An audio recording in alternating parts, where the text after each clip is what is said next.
নমস্কার, পুষ্পশ্রী নার্সারি কোলাঘাট। আমি কমল। আর আজকে কি নিয়ে শেয়ার করবো বন্ধুরা? আজকে এক দারুণ টপিক নিয়ে আপনাদের সামনে এসেছি। আমরা যারা গাছ করি, আজকে কিন্তু ফল গাছ, হ্যাঁ, প্রথমেই বলি যে আজকে ফল গাছ সম্বন্ধে জানবো। তো আমরা যারা গাছ করি তারা ফল গাছ করতে গিয়ে ঠিক কত ইঞ্চি টবের মধ্যে দেব, আর গাছ যত বাড়বে, এই এই প্রশ্নগুলো অনেক বন্ধুর মধ্যেই কিন্তু থাকে যে আমরা একটা ছোট্ট টবের মধ্যে রোপণ করেছি, ঠিক কতদিন ওই টবের মধ্যে ফল হতে পারে। দারুণ প্রশ্ন না? যে একটা ছোট্ট টবের মধ্যে কতদিন ফল হতে পারে, তাহলে গাছ বাড়বে, আমি কি টব বাড়াবো? তা এই সব প্রশ্নগুলো কিন্তু আমাদেরকে একদম সঠিকভাবে জানতে হবে। কারণ আপনি যখন একটি গাছ রোপণ করেন, এই যে গাছটি রোপণ করেন, একটা ধরুন আপনি 10 ইঞ্চি টবে দিয়েছেন বা আরো একটু বড়তে দিয়েছেন। তো সেই 10 ইঞ্চি টবে শিকড় চারাতে এরকম একটি জামরুল গাছের অনেক দিন সময় নেবে না। কতদিন নেবে? 2-4 মাসের মধ্যে কিন্তু ফিল আপ করে দেবে। তাহলে গাছের শিকড় যাবে কি করে, ফলটা বা হবে কি করে, বেশি বা হবে কি করে? তো আমরা কিন্তু এটা অনেকেই চিন্তায় পড়ে যাই। আমরা সব ধরনের বিষয়গুলো ক্লিয়ার করি, এটা কেন জানবো না? তা বন্ধুরা, যারা আমরা গাছ করি তাদের প্রত্যেককে এটা জানতে হবে।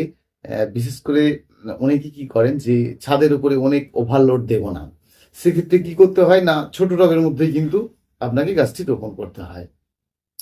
তাহলে ছোট্ট টবের মধ্যে রোপণ করলে আপনি কি ফল পাবেন না? না, ছাদের উপরে সব বড় বড় টবই দিতে হবে। তো হ্যাঁ, একটা নির্দিষ্ট টব আপনাকে দিতে হবে। অনেক সময় আমরা যেটা করি কি, যে জলের বড় বড় ড্রামগুলো নিয়ে নিই, খুব ভালো, এটা করে ফেলি। আবার অনেকে কি করি, যে গ্রো ব্যাগ, মানে বড় বড় গ্রো ব্যাগ গুলো নিয়ে তার মধ্যে আমরা গাছ করি। আবার অনেকে কি করি না, এমনি যে সিমেন্টের বস্তা তাকে নিয়ে কিন্তু আমরা গাছ রোপণ করি। বা কেউ কেউ মাটির টবের মধ্যে করি। যেমন যারা মাটির টবের মধ্যে ফলের গাছ রোপণ করেন, কিছুদিন পরে দেখা যায় যে মাটির টবটাকেও ফাটিয়ে দিচ্ছে। তো এই সকল বিষয়গুলো আমাদেরকে কিন্তু ভালো করে জানতে হবে। তো বন্ধুরা, আমরা যখন একটা ফল গাছ রোপণ করব, সেই রোপণ করার পরেও দেখতে পাই যে গাছ একদম লাল বুম হয়ে বসে রয়েছে, অর্থাৎ গাছের পাতা হলুদ টলুদ হয়ে কেমন হয়ে গেছে, দেখালে আপনারা বুঝতে পারবেন।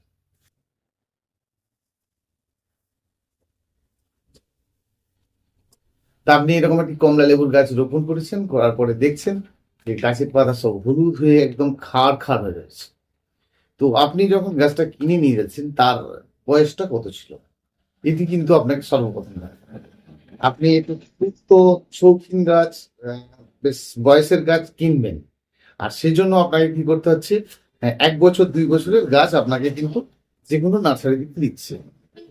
তো ভালো তরতাজা যে আপনি একটা গাছ নিচ্ছেন, এই গাছটিকে আপনাকে কি করতে হচ্ছে না, একটা সুন্দর টবের মধ্যে বসাতে হচ্ছে। কিন্তু তার আগে এই যে গাছটি এখানে ধরুন আপনার 1 বছর কি 2 বছর আছে, তা এই যে গ্রো ব্যাগের মধ্যে আছে, আপনি এটা খুলে দেখার পরে দেখছেন না যে একদম রিং হয়ে জাল হয়ে শিকড় হয়ে রয়েছে। তো তাহলে কি আপনি ওই গাছটি শিকড় কাটিং করে বসাবেন? সেটা করলে তো আবার আপনি গাছও বাঁচাতে পারছেন না। তো এইগুলো আমাদেরকে জানতে হবে যে আমরা কেন গাছ রোপণ করেও বাঁচাতে পারি না, বা রোপণ করার পরেও আমাদের সেই গাছে কিছুদিন ফল হলেও পরবর্তী অবস্থায় একদম ভালো ফল হচ্ছে না। তা বন্ধুরা, আমরা এই জিনিসগুলো কিন্তু একেবারেই ক্লিয়ার করে জানবো। তো যখন আমরা এই ধরনের গাছ নেব, তো নেওয়ার পরে যখন গাছটা রোপণ করব, রোপণ করার সময়টাও যেন ঠিক থাকে। তা ধরুন আপনি একটি শক্ত সমর্থ গাছ নিয়ে গেছেন, নিচ থেকে শেকড় বেরিয়েছে, টব খুলে দেখছেন যে রুট বাউন্ড হয়ে একদম ভরে গেছে। সর্বপ্রথম আপনার কাজ হবে এই গাছটিকে, মানে এই গুটি শক্ত না থাকে, জলে কিছুক্ষণ বসিয়ে রাখা। এবারে আপনি শুদ্ধ নিয়ে গিয়ে কি করছেন, এটা যদি কাদা অবস্থা থাকে সেক্ষেত্রে আপনাকে এটি একটু ড্রাই করে দিতে হয়, হালকা একটু শুকনো করে দিতে হয়। যে কোনো ফুল গাছ ফল গাছ করতে হয়। কিন্তু যদি আপনি কোনো পুরানো গাছ নিয়ে যান, যেমন ধরুন আপনি একটা ছোট ফুলের গাছ নিয়েছেন, এই যে ক্যামেলিয়া ফুলের গাছটি নিয়েছেন, এটার বয়স কত? খুব জোর হলে 1 মাস, তাই না? আর এটার বয়স কত? এটা আপনি যদি খুব সহজেও দেখেন, তাহলে আপনাকে এটাকে 1 বছরের বেশি কিন্তু গ্রো ব্যাগে বসানো আছে। তো আপনি যখন এই গাছটা নিয়ে গেছেন, তো এটার বয়স কিন্তু 1 মাস, অর্থাৎ আমরা যদি দেখি যে এর শেকড় কিন্তু সেভাবে মাটির মধ্যে নেই।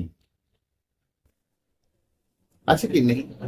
তো আমরা এটাকে কিন্তু একটু শুকনো করে বসাবো, কারণ যখনই এই মাটিটা শুকনো হবে তখনই এই মাটি থেকে ভালো শেকড় বেরোবে, মানে জল পাওয়া মানে কিন্তু এটা থেকে রুটের জন্ম। আবার এই রকমই যদি আমরা এই গাছটাকে বসাই, যদি খুলে ফেলি তাহলে বুঝতে পারবো।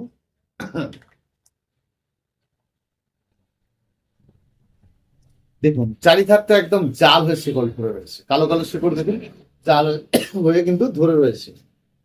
তো তাহলে কি হবে, আমরা এই গাছটাতে যখন বসিয়ে জল দিচ্ছি, ওই যে গুটিটা আপনার টবের মধ্যে ভেজা ভাব আছে, জল আছে, কিন্তু আপনি যখন বসাচ্ছেন, বসানোর পরে কিন্তু জল দিচ্ছেন, দেওয়াতে কিন্তু সঠিকভাবে আপনার গলাটা ব্যথা নিশ্চয়ই বুঝতে পারছেন।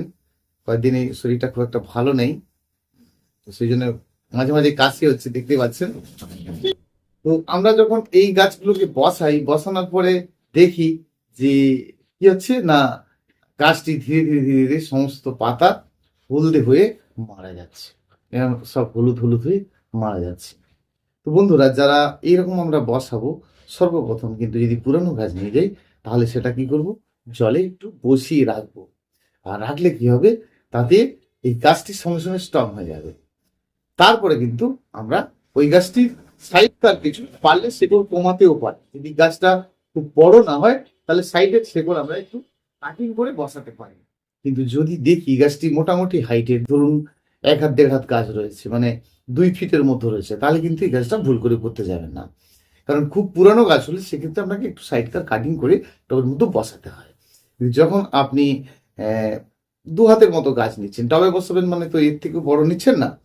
তো যাই হোক, যখন নিচ্ছেন দেখবেন যে গুটি খুব শক্ত হয়েছে না। এটা যদি হয়, আপনারা 2-5 মিনিট এটাকে সহ জলে বসিয়ে রাখবেন, একটা আলাদা পাত্রে জল দিয়ে বসিয়ে রাখবেন। তারপরে কিন্তু আপনি গাছটি বসাবেন। গাছ বসালেই গাছের গোড়ায় যতটুকু মাটি রয়েছে ঠিক ততটুকুই কিন্তু রেখে বসাবেন, মানে গভীর করে বসাবেন। আর টবে যদি আপনি ফল গাছ করেন, অবশ্যই ফল গাছের ক্ষেত্রে বেশি বেশি করে বালি দেবেন। যত বেশি বালি দেবেন তত বেশি ফল পাবেন। একদম মিলিয়ে দেখুন, কারণ ফলের রাজ্যটাই কিন্তু বালি। অর্থাৎ আপনি যখন ফল গাছ রোপণ করবেন, অবশ্যই মাটির সঙ্গে বালি মাখবেন। আর আপনার বেলে মাটি হয়ে থাকলে তো কথাই নেই, এমনিই আপনি মাটিতেই বসাবেন। এবার ভার্মি কম্পোস্ট, কোকোপিট গাছটা বসানোর পর আপনারা কিন্তু ওপরে দেবেন, মেখে দেওয়ার কোনো দরকার নেই। তো যাই হোক, একটা অন্য প্রসঙ্গে আবার চলে গেলে হবে না, এটা নিয়ে বলছি, মানে এটাই আপনাদেরকে বলি। তো বন্ধুরা, যখন আমরা গাছটা বসালাম, বসানোর পরে কিন্তু কম জল দেব না। কেন কম জল দেব না? না, এই যে গাছটা আমরা নিয়ে গেছি, এই গাছটি কিন্তু দীর্ঘদিন ধরে ওই একটুখানি জায়গার মধ্যে ঘুরতেই আছে, ঘুরতেই আছে, ঘুরতেই আছে। তাহলে কি হচ্ছে, ঘুরতে ঘুরতে ঘিরে ফেলছে। এই যে চারিধারটাকে ঘিরে ফেলছে, ভেতরে কিন্তু ক্লিয়ার থাকলো, গাছের শেকড় গুলো যখন সাইড দিয়ে যেতে থাকছে, যে সাইড টবের চারিধারে রিং হয়ে ঘুরতে থাকছে। ভেতরে ভেতরে কি হচ্ছে, অনেক সময় আমরা জল প্রবেশ করাতে পারছি। যদি মাটির মধ্যে হালকা কিছু থাকে, ভার্মি কম্পোস্ট, কোকোপিট, নানান কিছু থাকে, তাহলে কি হচ্ছে, ওই জায়গা দিয়ে জল প্রবেশ করছে। মাটি অতিরিক্ত হালকা থাকলে সেই গাছ আপনি নিয়ে গেলে কেন মারা যাবে। একটু সময় দিন, অনেক কিছু জানতে পারবেন। তা এই যে গাছ নড়ছে, দেখুন ঢকঢক করে নড়ছে, চারিধারে ঢকঢক করে নড়ছে। তা আপনি যত মাটি হালকা রাখবেন, তখনই কিন্তু গাছটা নড়ছে নড়ছে। তাহলে আপনি একটা টবের মধ্যেই পাবেন, একটা আপনি 10 ইঞ্চি টবের মধ্যে পাবেন। মাটির মধ্যে নানান রকম হালকা করে করে ফেলছেন। কি করেছেন, সেখানে আপনি মাটির মধ্যে ভার্মি কম্পোস্ট দিয়েছেন, ধানের ছিটে দিয়েছেন, খুব মাটিটা হালকা আছে। আপনার ফলন্ত গাছও কিন্তু মারা যাবে যদি আপনি এই প্রসেসে না করেন, কারণ মাটিটি টোটালটাই হালকা থাকছে।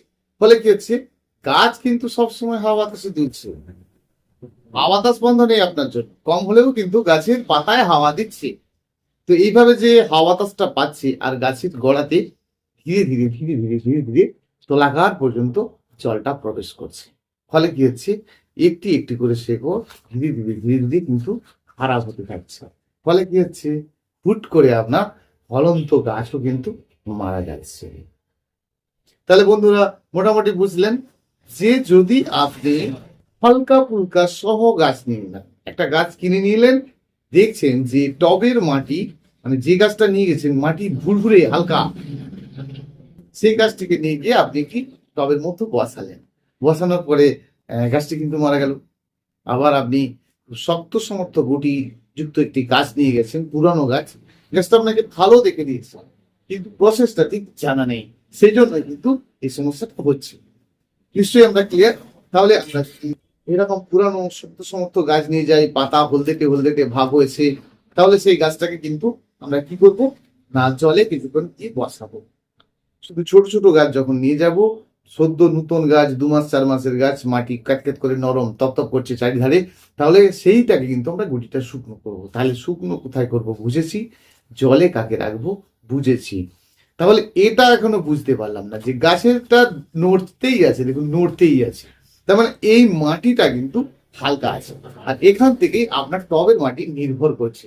টবের মাটিটাও আপনি এমনটাই হালকা করে ফেলেছেন। হঠাৎ করতে কালকে ঝড় দিয়ে দিল, এই শীত চলছে, শীতের পরে হালকা গরমের হাওয়া আসা মানেই কিন্তু আপনার ঝোড়ো বাতাস বইতে থাকবে আর গাছটা নড়তে থাকবে।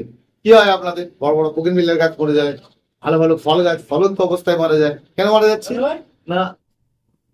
তাহলে কি হচ্ছে না, এই যে মাটি, এই মাটি আমাদেরকে হালকা যুক্ত যদি নিয়ে যাই, তাহলে কি করতে হবে, ধরে ফেলুন, ঝপ করে ধরে ফেলুন, গাছের গুটিটাকে ভালো করে চেঁকে ধরে ফেলুন।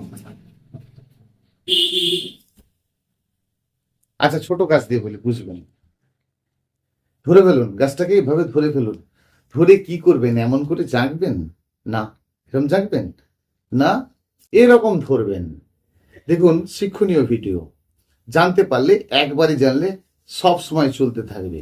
অর্থাৎ আপনি যদি সঠিক না জানতে পারেন, ভালো গাছ কখনোই করতে পারবেন না। গাছ কোথা থেকে কিনবেন সেটা আপনার ব্যক্তিগত বিষয়। আপনি যেখান থেকেই গাছ নেন না কেন, যে আপনাকে ভালো গাছ দেয় সেখান থেকে কিনবেন। আমি আপনাকে সব গাছ আমার থেকে নিতে হবে, ওর থেকে নিতে হবে, এমন কিন্তু নয়। আপনার যেখানে ভালো লাগবে আপনি সেখান থেকেই গাছ নেবেন, কিন্তু বিষয়গুলো জেনে রাখুন, আপনার কাজে লাগবে। তাহলে আমরা যখন ধরবো, এই গাছটা কি করছে, এইভাবে জাগবো না, এই যে লুজ রয়েছে, আমরা গাছটা কিন্তু এইভাবে ধরবো, উপরে আর নিচে ঠেলে দেবো। তাহলে কি হচ্ছে, এই ভেতরের মাটিটা কম্প্যাক্ট হয়ে যাচ্ছে। কম্প্যাক্ট হওয়ার পর আমরা প্লাস্টিকটা খুলবো, খোলার পরে ভুরভুরে মাটি হলে দেখবেন এমনি ঝরে ঝরে পড়ছে। যে পড়ছে তাকে পড়তে দিন না, যে ঝরছে তাকে ঝরতে দিন, দেখবেন যেটা থাকার সেটা ঠিক হয়ে যাবে, বাকিগুলা ধীরে ধীরে বিদায় নেবে। তাহলে এই যে ঝরে গেল, তারপর আপনি গোড়াটিকে ভালো করে কম্প্যাক্ট করুন। কেমন? তাহলে কম্প্যাক্ট করার টোটাল পলিথিনে ধরলেন আর ঠিললেন, ভেতরকার মাটি কম্প্যাক্ট আপনার হলো। এইবার আপনি কি করলেন, এইবার আপনি গাছটিকে বসান, সুন্দর হবে আপনার গাছ। তাহলে আমরা ভুরভুরে বসানো গাছ যদি নিয়ে যাই, এই কাজটা করব, আর এই কাজটা করলে কিন্তু আমরা সহজেই গাছ বাঁচাতে পারবো। এত কিছু ট্রিটমেন্ট করছেন, এত কিছু ট্রিটমেন্ট করছেন, তারপরেও কেন আপনার গাছ মারা যাবে? বন্ধুরা, বড় টবে দেন, ছোট টবে দেন, প্রশ্ন নয়, প্রশ্ন হচ্ছে যখন আপনি একটা 18 ইঞ্চি 22 ইঞ্চি টবে দিয়ে দিচ্ছেন, সেক্ষেত্রেও কিন্তু রুট বাউন্ড হবে। যখন আপনি একটা 6 ইঞ্চি টবে দিচ্ছেন, সেক্ষেত্রেও রুট বাউন্ড হবে। টবের উচ্চতা যেমন, সাইজ যেমন, সময়টা ঠিক ততটা দূরত্বে দূরত্বে করুন। কে বলেছে মার্চ এপ্রিলে একটা বারই আপনাকে রুট বাউন্ড হলে কাটিং করতে হবে? গাছের রুট বাউন্ড হলে আপনাকে কাটিং করতে হবে, কিন্তু মার্চ এপ্রিলেই করতে হবে এ কথা কে বলছে? সবাই করতে পারে, সব সময়ের জন্য করতে পারে, শুধু মনে রাখতে হবে অতিরিক্ত অতিরিক্ত সময়গুলো নয়। এই কনকনে ঠান্ডার সময় নয়, অতিরিক্ত গরমের সময় নয়, অতিরিক্ত বর্ষার সময় নয়, এই অতিরিক্ত সময়গুলোকে বাদ দিয়ে দেবেন। তারপরে আপনি সারা বছরই রিপোর্টিং করুন না, সাইড শিকড় কাটিং করুন, কিছুটা ডাল কাটিং করুন, আবার পুনরায় গাছটিকে বসান, আর আপনার গাছটি সুন্দর হবে। তাহলে আপনি একটা 10 ইঞ্চি টবে ফল গাছ করতে পারেন। তো আপনি একটা মাটিতে 10 ইঞ্চি টবের যতটা বেশ, তার যা খাদ্য, তার উপরেই তো আপনার ফল হবে। কেউ একটা বড় পাত্রে লাগিয়েছে, 50 মানে 50 কেজির উপরে মাটি ধরছে, আর আপনার একটা টবের মধ্যে 10 কেজি মাটি ধরছে, সেই তার মতো করে গাছটা হবে। আপনার ছোটোর উপরে কমের মধ্যেই হবে। বিশেষ করে ছাদ বাগানি বন্ধুরা যারা, তাদের ক্ষেত্রে তো খুব বেশি বড় বড় টব তারা রাখতে পারছে না, কোথায় রাখবে? ছাদের উপরে এরকম 200 কেজি করে মাটি যদি 500 পিস গাছ করে ফেলেন, কি অবস্থাটা হবে? পারবেন? পারবেন না। ছোটোর মধ্যেই আপনাকে রাখতে হবে। সেক্ষেত্রে কি করতে হবে, সাইডকার রুট কাটিং করতে হবে, আবার বসাতে হবে। সেটা টাইমটা কত না, টবের উচ্চতা ধরুন আপনি একটা 10 ইঞ্চি টবে করেছেন, ফল গাছ মানে 12 ইঞ্চি টবটা মোটামুটি মাথায় রাখবেন যে 12 ইঞ্চি টবটা ভালো। তা 12 ইঞ্চি টবে করেছেন, 8 মাস 9 মাস 1 বছরের ভেতরে আপনি করে ফেলুন। আপনি একটু বড় করেছেন, কত আরো পিছিয়ে যান, 1.5 বছর 2 বছর পর্যন্ত যান, সেটা আপনার গাছ কিন্তু আপনাকে করবে। গাছের খারাপ রূপ, গাছের খারাপ রূপ, উপর থেকে শুকিয়ে যাওয়া, মাটির মধ্যেই হজগটা থাকলে এগুলো যত রকম ওষুধ দেন যেমন ইচ্ছা করেন, কিন্তু এইটা ভালো করতে পারবেন আপনি নিজেই। আপনি নিজেই জানেন যে কি করলে আমার ভালো হবে। আপনি যেটা করছেন সেটা করা বন্ধ করে দিন, দেখবেন আপনার ভালো অবশ্যই হবে। আর এইভাবেই করতে থাকুন। আপনাদের গাছের যে রোপণটা আজকে ক্লিয়ার করে বললাম, বাকি বিষয়গুলো আবার বলবো, এই সার ওষুধ সমস্ত বিষয়টা আপনাদের সঙ্গে ক্লিয়ার করব। অবশ্যই চ্যানেল আমার নতুন বন্ধু হয়ে থাকলে সাবস্ক্রাইব করবেন, লাইক করবেন, কমেন্ট করবেন, শেয়ার করবেন। না বুঝতে পারলে অবশ্যই ফোন করবেন 9609456194। অসংখ্য অসংখ্য ধন্যবাদ। আবার দেখা হচ্ছে আগামীকাল।